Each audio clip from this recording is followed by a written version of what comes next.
Well, hello and welcome to Insight with Political Tours, the travel company led by reporters around the world. Slowly but surely, Russia is creating facts on the ground. While much of the world's focus is on the battlefield, Russian authorities are ensuring that the 4 Ukrainian regions they occupy are thoroughly integrated into Russia. All aspects of life, from bureaucracy to banking, from social life to education, are being Russified. All of this is described in a new book by our next guest, David Lewis. He's Professor of Politics at Exeter University in the UK, and until very recently, an advisor at the Foreign Office as well. Thank you for joining us, David. Thanks, great to be with you.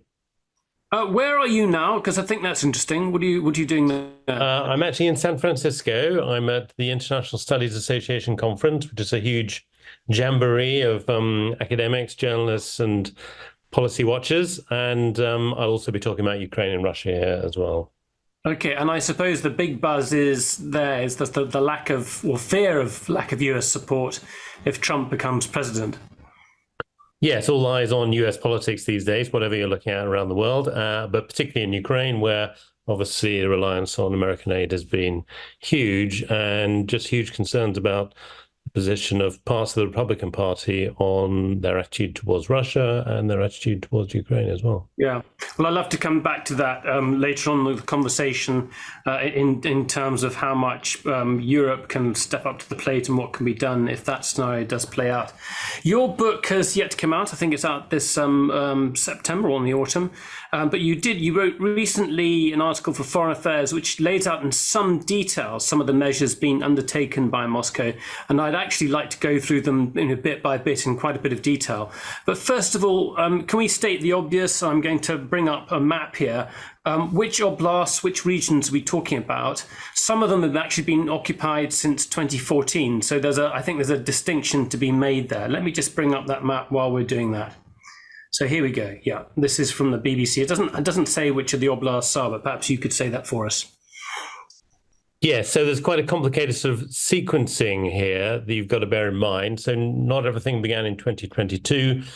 Crimea obviously was annexed by Russia in 2014.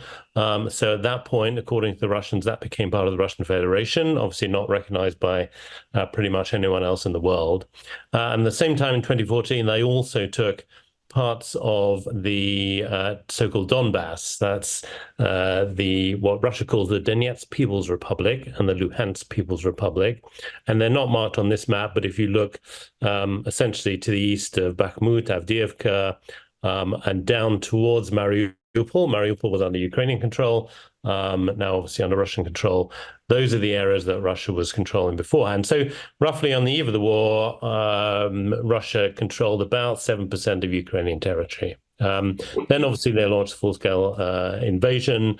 They were obviously pushed out of north and northeast Ukraine in those big retreats, but they're left with this sort of crescent-shaped area in southeastern Ukraine, which covers 4 oblasts. So in the south there, where there's a place called Krinky marked on the map, it's Kherson Oblast. Then moving east, you've got Zaporizhia Oblast, then Donetsk Oblast and Luhansk Oblast. So Russia claims to have annexed those 4 oblasts after a series of completely fraudulent referendums in September 2022. It doesn't control any of those oblasts completely militarily, but obviously it is continuing to fight and is making some progress in pushing out towards what it claims to be effectively in the international borders of Russia. Obviously, nobody has recognized those annexations, and I think it's fair to say that it's very unlikely anybody will do so. So at the moment, the situation is pretty static in terms of territory. Russia now controls roughly between 17 and 18% of Ukraine's territory overall. So in other words, after its huge war, this massive invasion, the huge cost in terms of lives, it's gained about 10% more Ukrainian territory than it had before. Okay. Now, the reason I wanted to sort of highlight that timeline is I think there's a distinction to be made between the areas it occupied, so parts of Donetsk and Luhansk from 2014. I think I'm right in saying because they intended those areas to be autonomous regions within Ukraine, so not directly part of the Russian Federation. But as the war has played out, they've decided on a different tactic. This is going to be Russia, and therefore a different logic steps in when it comes to how you control that region. Yes, exactly. The whole point of, they could obviously have simply annexed those areas back in 2014 if they wanted to, but the whole point was to use them as a kind of Trojan horse, as a phrase that lots of Russians actually used to describe what they were trying to do, push it back into the sort of Ukrainian polity and use it as a kind of internal lever to control Ukrainian politics more widely. In a way, Russia obviously is concerned about these border areas where there's a lot of Russian-speaking population, for example, but generally what it really wants to do is control the whole of Ukraine, right? So, and its strategy at that point was not to annex bits of Ukraine, except for Crimea, but to try and use these territories as a way of controlling national politics in Ukraine. That didn't work. The Minsk agreements were not fulfilled by either side. And so it shifted tack completely and has moved to this policy of simply annexing territory as much as possible. Yeah. Okay. Well, now we're going to get into the nitty gritty. And before we do that, I mean, the detail that you're going to go into is pretty comprehensive, and I was so impressed. How did you manage to actually put all this together? I mean, there's a lot of work that's gone into this. Yeah, it is difficult. I mean, I've had a team set up in University of Exeter, with quite a lot of Ukrainian colleagues working on this as well. And Russian journalists have been doing some great stuff as well on this. It is very difficult because obviously it's very hard to go there. People who are under occupation don't want to talk about it, understandably, on phone lines. But there is quite a lot of good material coming out. It's just that you have to balance everything. Yeah. One of the new things we have, of course, is hugely extensive social media channels. So Telegram is a channel that maybe we don't use that much in the West, but is hugely popular in Russia, both Russia and Ukraine. Everyone uses that, and there's a lot of information comes out on that. So you can't take everything, or you can't take anything really as read, but you have to try and work your way through those things. And the other thing to say is, of course, Russia is not shying away from its occupation, as it were, right? It's quite proud of what it's doing on the ground. And so there's quite a lot of official information about how much money they're spending, what their reconstruction program looks like, how many passports they're giving out, and so on and so forth, because they're actually trying to say, this is part of Russia, and we're acting as if it were part of Russia. Yeah. Obviously, again, you have to take everything in Russian press with a huge lot of salt, but there is, if you're experiencing this, you can sort of work your way through the data. We have asked this question before, and it's perhaps a sort of a deliberately naive one. What kind of people stay behind? I mean, who you would think, that Russia invades you, you wouldn't really want to hang around if you're opposed to them, you don't like their regime. Or, I mean, there must be many reasons as to why people stay where they are. Yeah, I mean, there's lots of reasons. I mean, one reason, of course, is the primary reason is you couldn't get out, right? And that means lots of different things to different people. So one section of the population that in general has stayed behind has been elderly people who are perhaps unwell, don't want to travel, don't have any money, costs money to move, even if you're migrating in the context of war. And I'd say sort of poorer parts of the population who, again, have lacked money. So, even until quite recently, you could travel out of the occupied areas through Russia out to Belarus or the Baltic states, and then across into Europe. That costs $400 or $500 to do that, which is way beyond the budget of lots of people who. Yeah, and I suppose the most fundamental point is your home. I mean, you want to stay where you are. Yeah. You might have livestock, you might have cattle or whatever, or it's just where you want to be. That's where you are, yeah. And there's a stage in life at which you don't want to uproot whatever the threat, right? Lots of people here are in quite rural areas, particularly Kherson Oblast, Zaporizhia. These are agricultural areas. People have their small holdings, farms, pets, cats, dogs, cows, they're not really willing to move. So that's a big part of it, I think. Well, let's get in. Let's get into the measures of control. I mean, there is some kind of resistance there. The Ukraine, every now and then, there's sort of bomb attacks. You hear about particular incidents, but it's the sheer weight and ubiquity of the occupation that's really hard to avoid, isn't it? I mean, it's the Russian state is enormous, and it's also wealthy as well, relatively. Yeah, I mean, obviously, ultimately, occupation relies on violence, right, and relies on the force of coercion, and particularly in the first months of the war, there was a huge roundup of people who were thought to be in opposition to what the Russians are doing, seen as unreliable, the kind of people who went on these protests. You might remember from television in Kherson. So a lot of people ended up, as the locals say, in the basement, in other words, in sort of makeshift prisons, very badly treated, lots of cases of torture, and quite a lot of extrajudicial killings. Some of these people are still within prisons, particularly in Crimea, or have been taken to parts of Russia. So there's been a huge sort of repressive apparatus put in place, mostly run by the Federal Security Bureau, in other words, the former KGB. So at a very fundamental level, you want to avoid ending up in the basement. You want to get along. Exactly.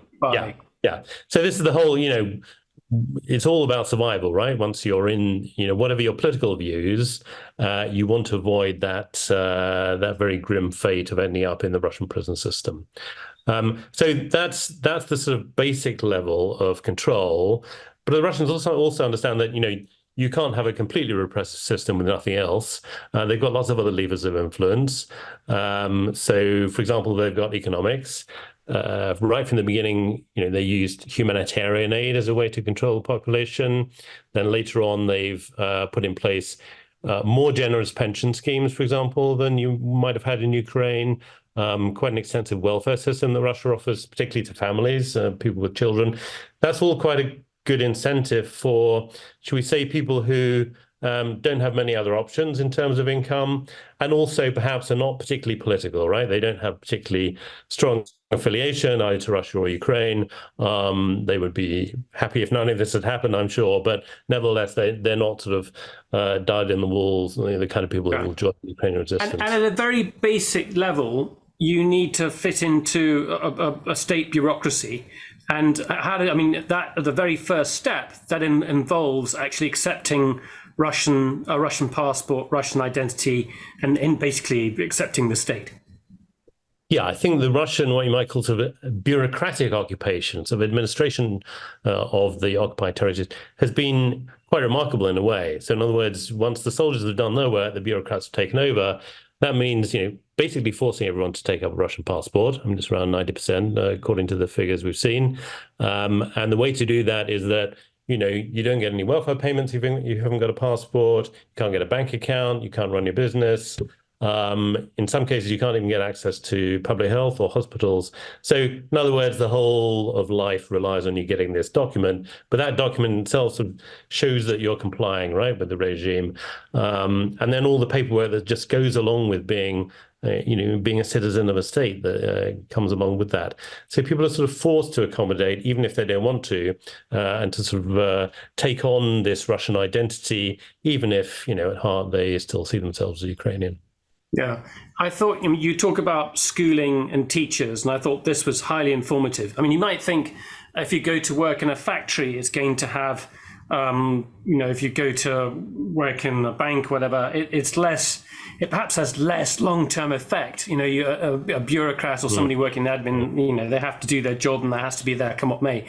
But teaching and education is pretty crucial. So talk about the role of teachers and the controversy there. This is a big part of what Russia wants to do. It wants to, essentially, Russian officials believe that most of this population are essentially Russians who've been brainwashed into thinking themselves to be Ukrainian, right? And now, that may sound ridiculous, but that is actually a genuinely widely held view among some Russian officials. And so their answer to that is essentially to to re-brainwash them into being Russian, if you like. And they're starting with the youth, so lots of emphasis on sort of youth organizations, volunteer organizations, and of course schools at the heart of that. And so the teachers who remained, many of the teachers fled, partly because a lot of teachers were arrested, lots of stories of school directors being kidnapped, to try and force them to adopt the Russian curriculum. So they've either left or been forced into doing what the Russians wanted. And as a result, you've got Russian schools now operating on the ground with those teachers who've remained, some teachers brought in from Russia, all teaching this Russian, fairly nationalist sort of curriculum, particularly in sort of history and any kind of social sciences. So that's been a pretty fast turnaround for children who've been going to school. 2 years ago, we're going to a Ukrainian school. Now they're going to a Russian school. And that's across the occupied areas. And what do you think is the impact of that? And I suppose time is the critical thing. Yes, I mean, I think that the problem for lots of people in those areas who thought they would just wait it out, right? You can wait for a year or so. Maybe you try to avoid sending your children to school. Quite a lot of parents initially kept their schools enrolled in Ukrainian online schools, which were still operating after the pandemic. All that was set up during COVID, right? And so they did have this opportunity. But over time, that becomes much harder to maintain. Just sort of natural, children want to go to school with their friends, very hard to keep them stuck indoors, working online, lots of threats to those parents that they might lose their children as well. Russian authorities really clamping down. So over time, whatever your political position, the tendency is to sort of start to acquiesce and start to accommodate because you don't see much alternative. And lots of people, of course, were waiting for the much promise of a Ukrainian counteroffensive last year and thought, well, this could be the liberation they're waiting for. Didn't happen. So with that failure, I think, again, you've seen this shift. Some more people have left. Others have accommodated to the situation, just trying to survive. I want to come back to that in a second, because I think it presents a real dilemma for Ukrainians living in those areas in terms of how they're perceived by the Ukrainian state.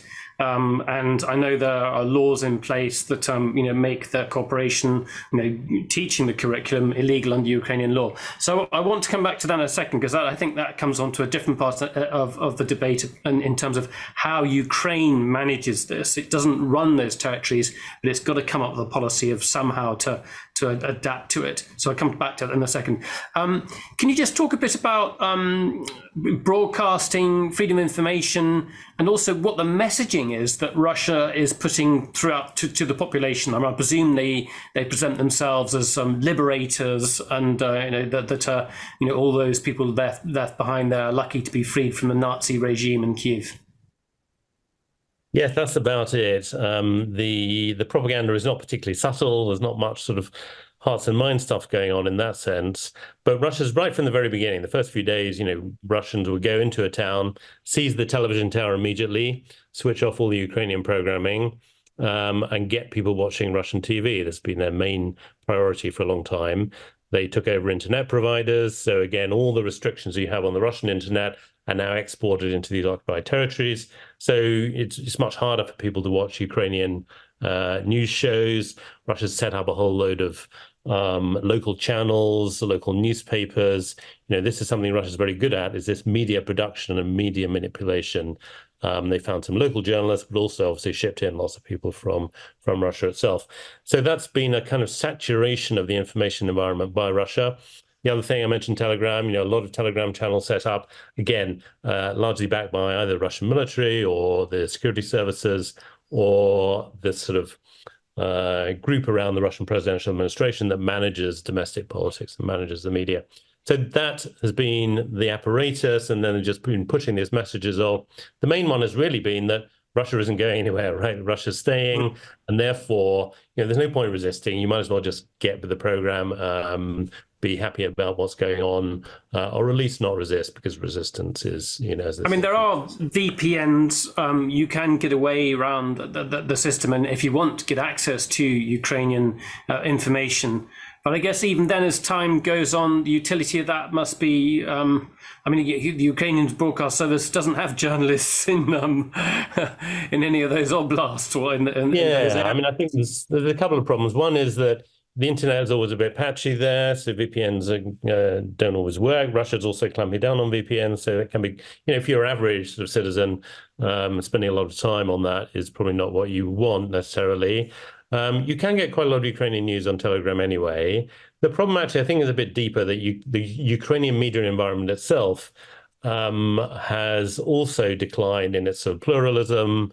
A lot of the state media, or the so-called Ukrainian Marathon, sort of joint news management program, is often simply reproducing sort of government positions. So for people on the ground who know the complexity of the situation, it's not always that useful for them to watch the Ukrainian news. And I think also, a slightly more controversial point, that Ukrainian media, for the most part, switched into Ukrainian language, and that's left some of the Russian language sort of speakers and Russian language media open to the Russians to take over as well. So a number of reasons, but I think it's just that sort of fatigue almost of trying to find out what's going on. You just want to get on with your life and survive in some cases. Yeah. So some of the changes are, are quite, sort of, dare I say, hackneyed. The changing of street names, putting back the statues of Lenin. And on the face of it, I thought that doesn't really matter. But then we were in Transnistria last summer, and everywhere we went, there was Lenin. Everywhere we went, there was the former Soviet flag. And I thought, well, hang on a second, after a while, this becomes familiar. This becomes the norm. So it does actually have an impact. Yes, there is that. There's actually quite a strong, what I call Soviet identity particularly among the older population in this part of the world. In other words, they're not necessarily pro-Russian or pro-Ukrainian, but they see themselves as having been born in and remained in the Soviet Union. And that means that for them, the marker is Lenin, rather than, say, in other places, Russia put up statues of Pushkin all over the Russian Empire, right? To, again, mark their territory, as it were. Lenin does the same thing, particularly if it's part of the population.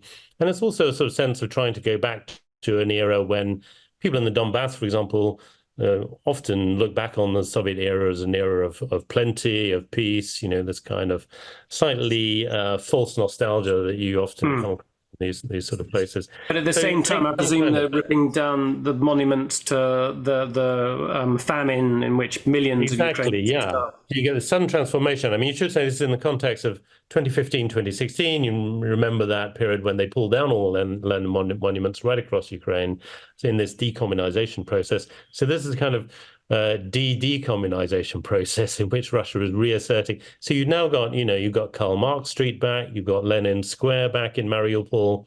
What was renamed Freedom Square is now back to Lenin Square. It's a very strange sort of retro nostalgia going on the ground. Lots of sort of Stalinist figures rehabilitated in sort of popular memory nearby. So I suspect most people on the ground this sort of passes them by a little bit, but it shows you the kind of rather strange regime that Russia has turned into, that looks back on the Soviet period with really quite a lot of nostalgia. Yeah, I'd love to get questions, people. In a moment, we're going to come back to what Ukraine's policy is on this, and then we're going to broaden it out. We will ask questions about how Ukraine is coping overall, and Western support, military support, and otherwise. So we will raise those questions in a second. Please do put your questions in the Q&A box so you can put your question directly to David. I suppose people have got to get their entertainment. People still want to go out. The cinema exists. I see that the Mariupol theatre has been rebuilt, which was horrendously targeted with the children and families there.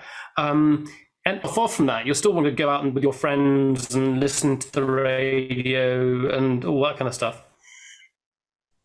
Yeah, so Russia, a bit like the Soviet Union, Russia understands culture is important. It's a great way to win over people. But they also honestly understand that propaganda is not the way really to mobilize people in this part of the world. So instead, what you're seeing is a Russification of culture.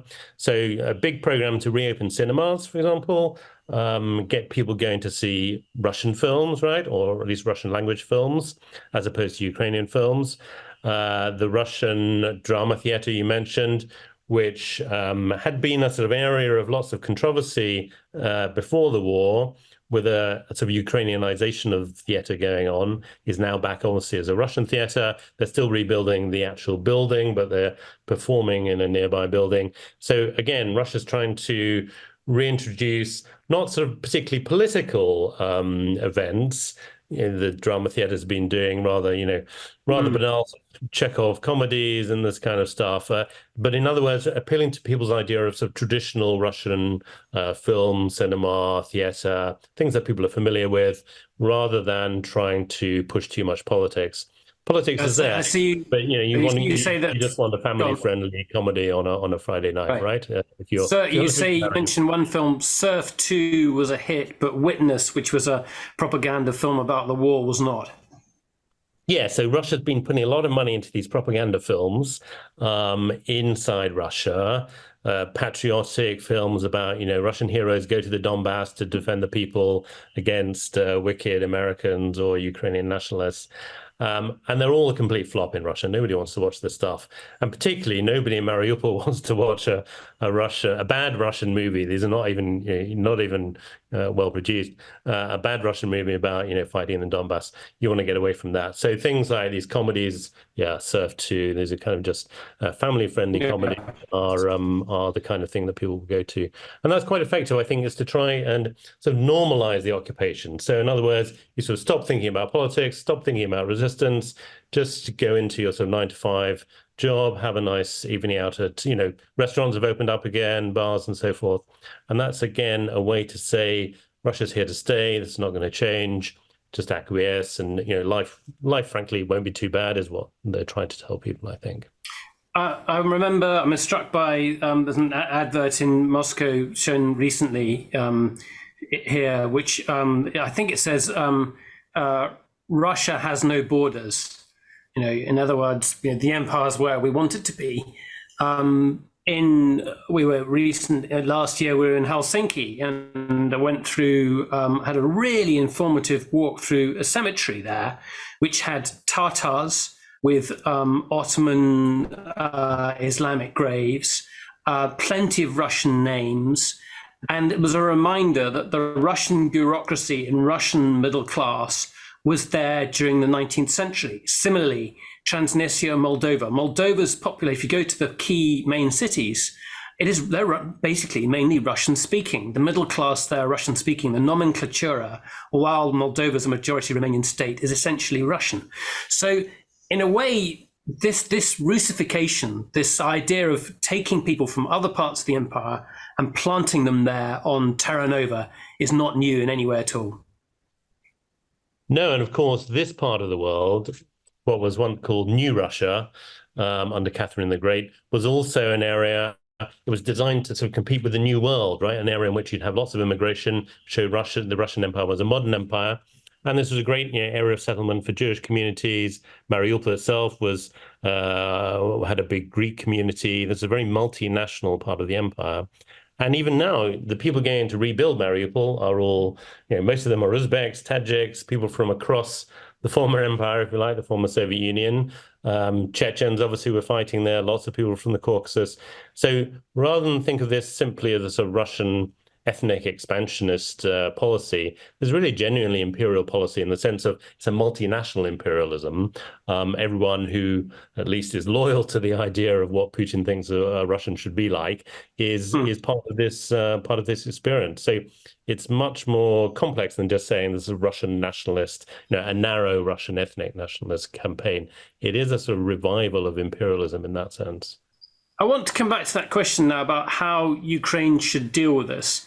You talked about the example of Kherson. I think people may remember, I think it was in September 2022, in which Kherson was retaken by Ukrainian forces. And obviously over the summer of the previous 6 months, Kherson had been occupied by Russian forces. Many Ukrainians actually fled with the Russians, or quite a few did at the time. What do you think was the cause of that, and what does that highlight? Well, there's a really complex situation in sort of political terms, is that clearly a minority of the population have had pro-Russian views. It's a pretty small minority across this region, particularly someone like Kherson Oblast, which has broadly been pretty pro-Ukrainian in its politics. But obviously there are people who always thought this was part of Russia and had generally pro-Russian ideas. So those people obviously might not welcome back Ukrainian forces coming in. That's a small minority. But then there's a bigger group who probably worked with the Russians in some way, people who taught in schools, maybe took up a post in local government, maybe not a very high post, but nevertheless feel like they were part of something and therefore could be prosecuted by the Ukrainian authorities. In March 22, Ukraine brought in this new law about collaboration, which provides for quite hefty sentences for people who cooperate with the Russians. And the law is written in such a way that it's not entirely clear what collaboration actually involves. So you're never quite sure what the punishment might be. For example, if you're a physics teacher in a school and you just carry on teaching, well, your content of your lessons might not have changed very much. It's not like you're teaching Russian history in a new sort of Putin-esque way, but nevertheless, you're teaching Russian curriculum and you could be facing a prison sentence if you're caught. So it's really difficult. So people, in some cases, erred on the side of caution and left for Russia. Others were perhaps duped into it by the Russians, not very clear. And others probably thought the Ukrainians approaching would be meant that Kherson would be part of a new military confrontation. They get caught in the crossfire. But certainly tens of thousands of people did leave Kherson, and this is the problem across the whole region. If you think about Ukraine's potential for reintegrating these regions back into Ukraine, it shows the difficulties they will face, not so much in terms of taking the territories, but in terms of reintegrating populations that in some cases have been really under Russian rule for nearly 10 years now. So essentially, I mean, on the one hand, you're saying that they've got to be more subtle in their approach, but what else? Well, I think at some point they've also got to think about this as a political problem. In other words, you've also got to have a campaign to win these people back over, to show that life under Ukrainian rule will be much better than under Russian rule, that the prospects are much better. Apart from the sort of the legal case that these are part of Ukraine, you've also got to demonstrate that the future Ukraine is one in which people from different backgrounds, different ethnic groups, and people speaking different languages will be welcome. And that's something that is quite hard to do, of course, in wartime when you have an existential enemy on your border like Russia. But it's also controversial inside Ukrainian society as well, where there's frankly not always a lot of sympathy, of course, for people who've collaborated with the Russians. So it's a really difficult political problem going forward. The problem for Ukraine is if they retake territory, but large numbers of the population simply leave into Russia, that could result in the loss of, frankly, millions of Ukrainian citizens. So there's a really big dilemma. And someone like Crimea, where everyone in some way or other has been part of the Russian system for a very long time, it's clearly going to be impossible to prosecute all those people for collaboration. So they'll have to think about some alternative mechanisms if they think there's a realistic prospect of retaking those territories. Yeah. Okay, well, let's take some questions now. Audrey Wolf, who's in Washington, D.C. Go ahead, Audrey, with your question. My question is, after hearing of this very gloomy prospect from our point of view, the United States, such as changing the street signs and more Soviet identity, do these factors emphasize the failure of the United States to continue to having supported in a big way Ukraine, but we have failed in our mission? Is that a fact? Well, it's too early to tell, put it like that. Things are still going on. I hope we'll see some progress in the US on further aid to Ukraine coming forward. My own feeling in a way is that what we have in the south and east is really a result of a strategic failure at the beginning of the war, in which Russia was able to cross pretty rapidly from Crimea into Ukraine. That wasn't really at that time about Western support. You can argue about what the West should have been doing before the war, of course, but it was always going to be hard to push the Russians out during 2022, 2023 from all the territories that they'd occupied in the south and east. That was always going to be a hard ask. It might have been that if we'd got more weapons to them quicker, they might have been able to keep that counteroffensive going in the autumn of 2022 and push on. But I think there are structural constraints within the Ukrainian system as well, above all in terms of manpower, that you also have to set alongside the provision of equipment. So it's more than simply just the kit going in, although that is a critical part of it. So obviously the more the better. The question now is more, I think, about whether Ukraine can hold the existing line, the existing front line between Russian and Ukrainian forces. I don't think many military analysts think there's likely to be a viable counteroffensive this year for Ukraine that would take back some of these territories. At best, I think we're looking at 2025 if the war continues and Ukraine gets full support, and frankly, if Russian forces start to feel the impact of sanctions and other constraints. That's the best case scenario. My own feeling is that we've got something of a stalemate at the moment, and it's going to take something to break that from the Ukrainian point of view.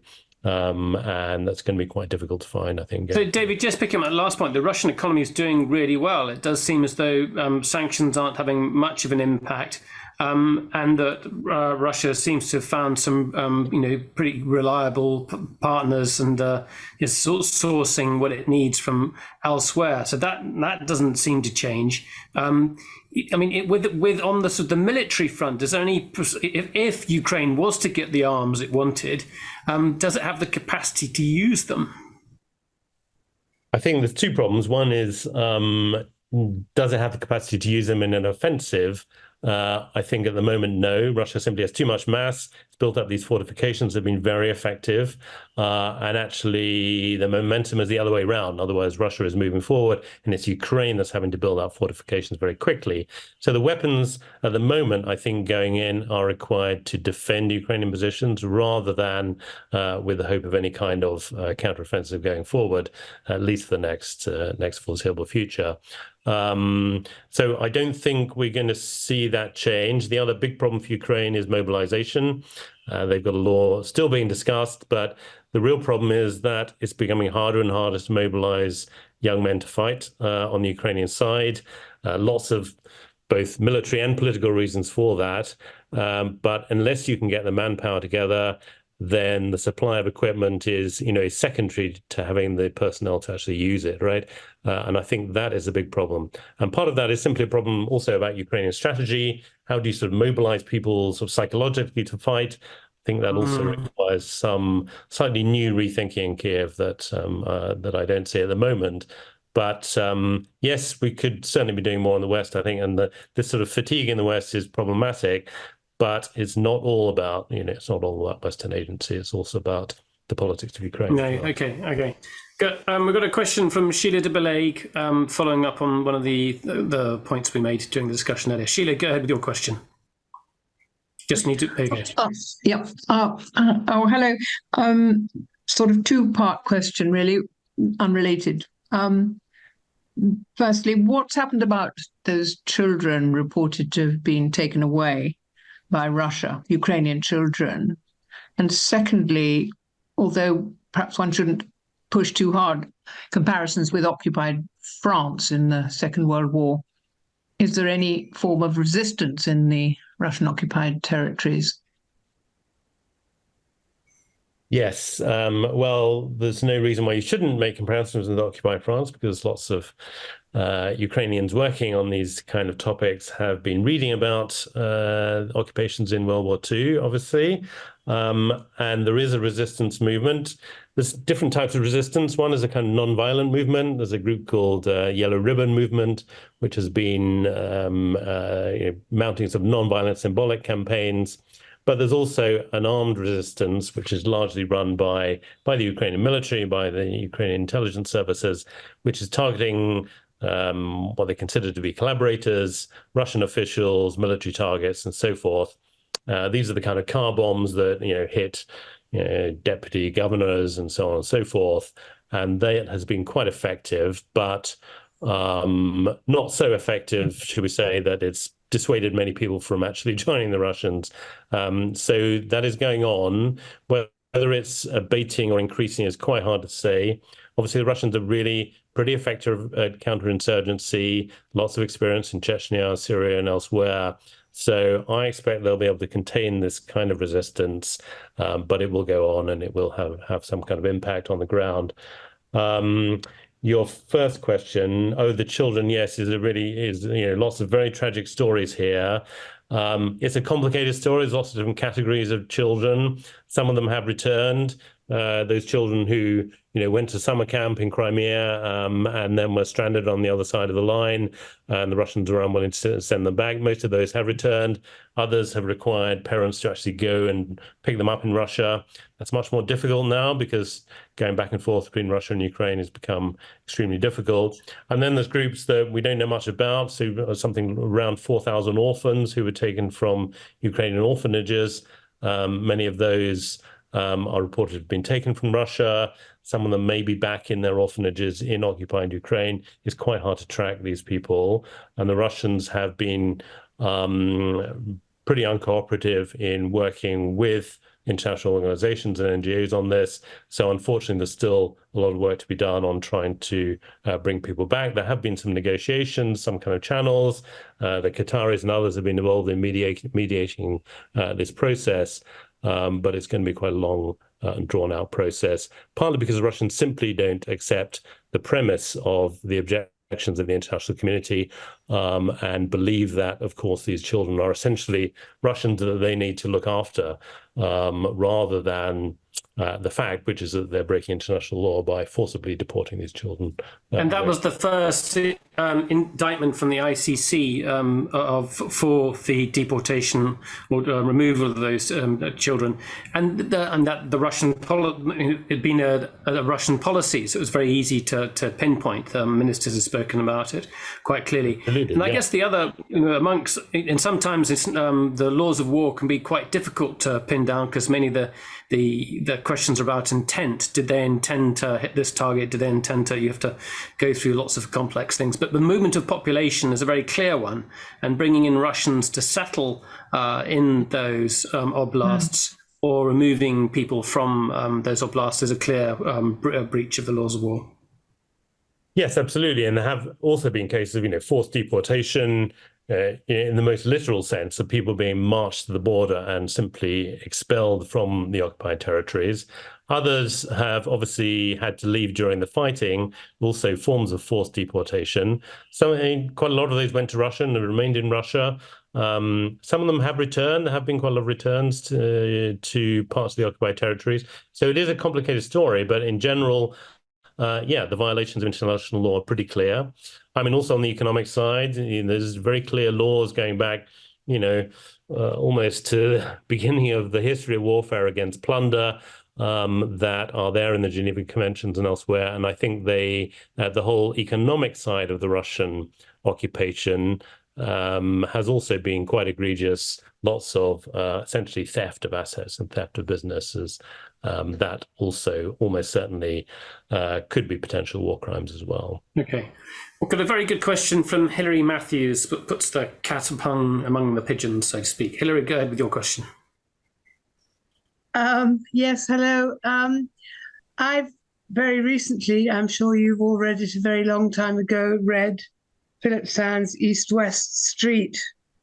And so it occurs to me that given that the borders in that part of Europe have changed considerably over the last 120, 150 years, do you see any chance that Kiev might eventually agree to concede some territory in order to end the war?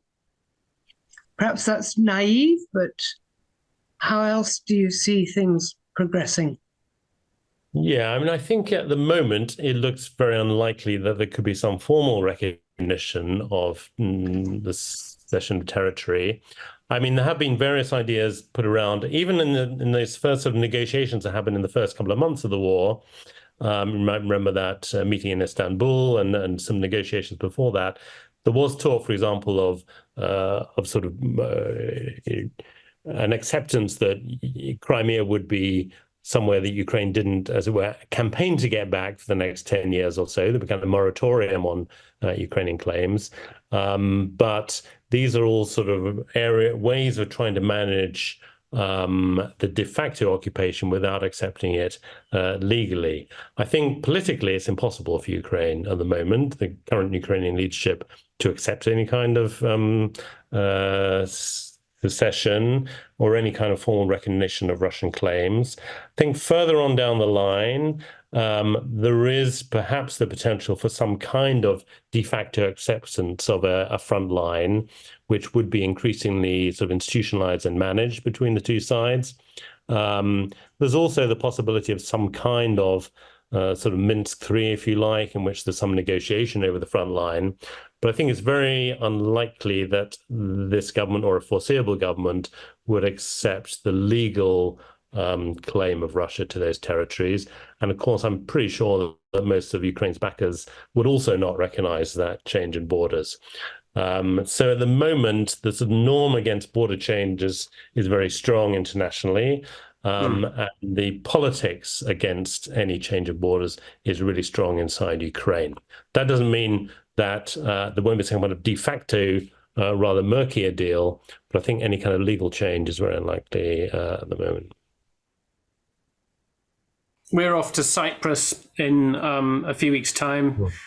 Turkey has occupied northern Cyprus for 50 years. No one recognizes that.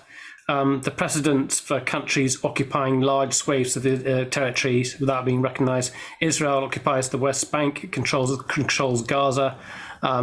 So, these things can, carry on for a very, very long period of time. Can we just turn a bit more to Ukrainian politics and the debate? And I think they've agreed not to have elections this year. But just where do you see? Are there any shifts taking place around Zelensky? Any emergence of some kind of alternative political movement? It's very, very difficult in these circumstances. But where do you see? Do you see any hints of change at all? It is very difficult. I think there's quite a lot of concern among parts of Ukrainian society about the centralization of power around Zelensky. I mean, a lot of that is natural in wartime, right? You would expect that. But there's also perhaps sort of over-centralization, particularly from the regions, which have been actually this sort of decentralization program in Ukraine has been quite effective at promoting these very strong regional leaders.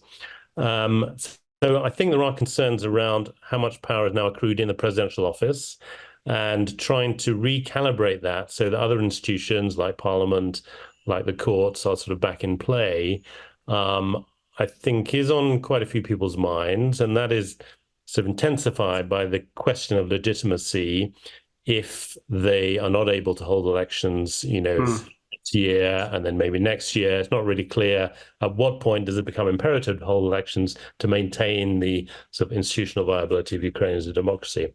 So I think there's starting to get a sort of quiet conversation about the need for some kind of reboot of the political system and to at least find ways in which there can be political change, through the existing institutions if necessary. In other words, how do you maintain democratic accountability in a situation of wartime is obviously very difficult. But I think there are concerns that doesn't seem to be a really clear strategy for doing that at the moment in Kiev.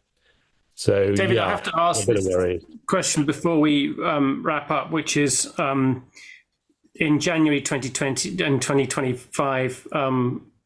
Doesn't take too much to imagine that Trump is back in the White House again. He seems to like Putin. What are the possible outcomes of that taking place? I mean, you're somebody who's worked alongside the Foreign Office. You must have to think about these things. Many people across European capitals are actively thinking about this now. Can you war game it for us? Yeah, I mean, obviously, in some ways in Moscow, they were quite disappointed with the last Trump presidency. They thought that Trump was their ally and would produce some kind of resolution of these conflicts for them. In reality, it didn't quite work out that way. And the Russians and I think Trump would both blame the so-called deep state, right? In other words, what we know as democratic institutions for Congress, but also the military and other parts of the American establishment that kept American foreign policy sort of more or less on track. The fear, I think, in Kiev at the moment and in some Western capitals is that those institutions are perhaps weaker than they were last time round, or perhaps more accurately, the Trump team has a better idea of how to go about dismantling them if they want to. And so the potential for more change in foreign policy this time, I think, is definitely there. And alongside that, it's not just Trump anymore. You've also got this small but influential part of the Republican Party, which has become quite anti-Ukraine, or at least quite opposed to providing more aid to Ukraine. And in many ways, you can see a sort of ideological overlap. I don't want to overemphasize it, but an ideological overlap with bits of the Russian establishment in their sort of anti-liberal philosophy and their, concern about so-called traditional values and so forth, that brings Moscow and bits of the Washington Republican establishment a little bit too close together, certainly too close for Ukraine's comfort and for European security. So I think there's lots of concern that this time round, Trump could be actually much worse for European security than he was in the past. But with Trump, you never know. He's very unpredictable. He could turn around and find that Putin is not his friend after all, and actually, Ukrainian sovereignty and independence is one of his pet ideas. But I think the concern will be he won't see it as existential for American security. He'll think the Europeans should step up and take the burden, and whether they will is the sort of big open question, I think. I mean, that last question is a really interesting one because the European Union has written more or less into its constitution and the treaty won't, but it won't be a defence organisation. Yet we are seeing money diverted from European budgets to arms purchases, arms production, and so that question: how does Europe stand up to the plate? How does it deal with this? Is a really fundamental one. So equally, you could see a real shift within the European Union taking place. Yeah, I think so. You can imagine quite a few different scenarios. Obviously, you see Macron stepping up as, suddenly a rather more hawkish leader than he was before, trying to get support in Eastern Europe for a more European response that perhaps he sees himself leading. You've also got these other more sort of ad hoc coalitions, the UK, Poland, the Baltic states. This sort of Nordic solidarity with the UK is quite important and quite important military terms. So you may see coalitions that are neither NATO nor the EU also putting forward their own potential sort of security ideas. And then, of course, European Union, as you say, has been evolving in directions that appeared to be sort of incredible 3 or 4 years ago. So there's lots on the cards, but I think the problem is that, as we're discussing, we don't have a clear idea of what that might be. And the idea that the European Union could suddenly turn around by January next year and have a plan in place sounds, to me at least, a little bit optimistic. But obviously that is the trend and that is the transition. It's just a question of time and pace, I think, for the Europeans, and I'm not sure they're going to be in that kind of time. Giorgia Meloni, the Hungarians, to name a few people who would object to those ideas enormously. So, yeah. Absolutely, yeah. Thank you very much. This has been really, really good conversation. We've covered many, many things. When does the book come out, and just what's it called? Out in September. It's called Occupation, Russia's Military Regime in Southeast Europe, with Hurst in the UK and I think Oxford in the United States. So, look forward to maybe doing a few events around that. So perhaps I'll see some of you again. Yeah, no, we'd love to do a talk with you as well, in person, possibly in London, so people can put their questions to you live. Great. Thank you very much indeed, Dev. It's been wonderful. Thanks very much. Thanks for all the questions. Really interesting.